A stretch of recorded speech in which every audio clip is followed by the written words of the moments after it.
फिर भी ग्रामीण विकास को ही इतना अधिक महत्व क्यों दिया जाता है?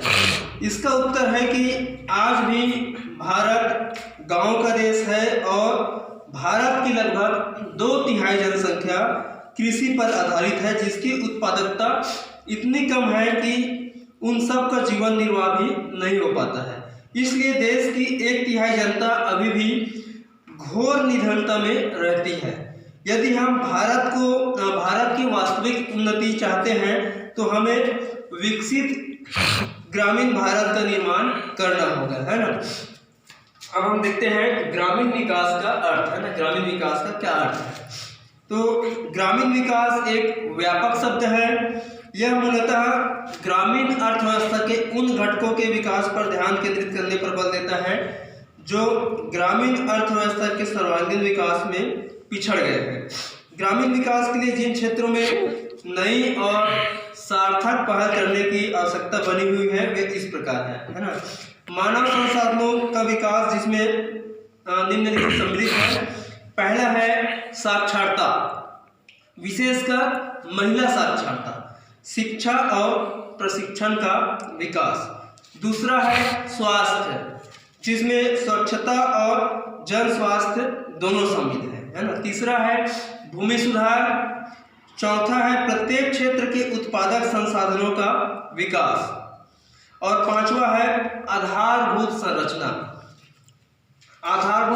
का विकास, जैसे विद्युत, सिंचाई, है ना, ऋण की सुविधा, विपणन, परिवहन सुविधाएं, ग्रामीण सड़कों के निर्माण, है ना, सहित राजमार्ग के पोषक सड़कें बनाना, कृषि अनुसंधान विस्तार और सूचना प्रसार की सुविधाएं, है ना।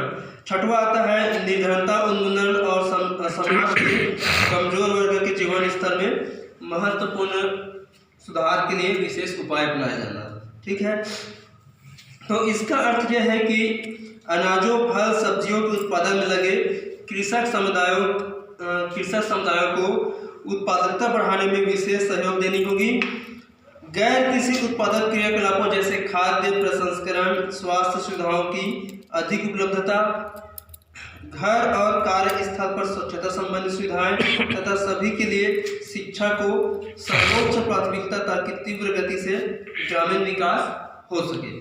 इसी परिप्रेक्ष्य में हम ग्रामीण भारत के साख और विपणन व्यवस्था, सहकारिता की भूमिका, कृषि का विविधीकरण, वैकल्पिक कृषि, जैविक कृषि आदि महत्वपूर्ण आयामों पर हम चर्चा करेंगे। ठीक है,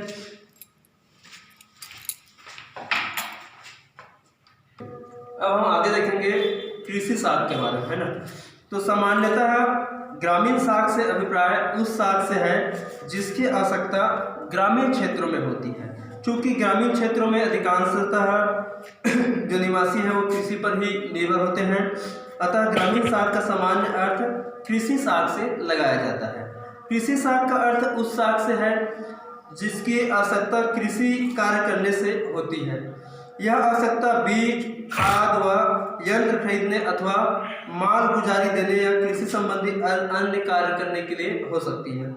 तो कृषि वित्त की पूर्ति साहूकार, सहकारी साख संस्था, भूमि विकास बैंक, व्यापारिक बैंक, सरकार व अन्य वित्तीय निगमों द्वारा की जाती है। तो भारत में कृषि साख की आवश्यकता है ना। तो भारत में कृषि साख की आवश्यकता को हम ये 3 भागों में हम बांट सकते हैं।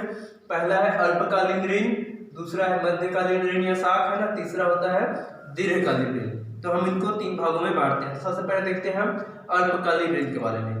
तो कृषकों को अल्पकालीन ऋण बीज एवं खाद खरीदने, श्रमिकों को मजदूरी भुगतान करने तथा फसल होने तक परिवार चलाने के लिए दिया जाता है। इसका भुगतान 15 माह में हो जाता है ना। और दूसरा है मध्यकालीन ऋण। तो कृषकों को मध्यकालीन ऋण 15 माह से 5 वर्षों तक की अवधि के लिए प्रदान किया जाता है। तो कृषक इस उद्देश्य का उपयोग औजार एवं पशु खरीदने तथा खेतों के सुधार आदि कार्य के लिए इसका उपयोग करते हैं मध्यकालीन ऋण, है ना। तीसरा आता है दीर्घकालीन ऋण। तो दीर्घकालीन ऋण 5 से 20 वर्ष तक के लिए प्रदान की जाती है। कृषक जो होता है इस ऋण का उपयोग पैतृक ऋणों को चुकाने के लिए, भूमि खरीदने के लिए, कुआं खुदवाने के लिए, है ना, ट्रैक्टर आदि खरीदने के लिए इसका उपयोग करते हैं। ठीक है, तो ये हुआ भारत में कृषि साख की आवश्यकता के लिए, है ना, जो 3 प्रकार की ऋण या साख है। तो आज का अध्याय हम यहीं पे समाप्त करते हैं स्टूडेंट्स। आगे का अध्याय हम आपको अगले वीडियो में पढ़ाएंगे। Thank you.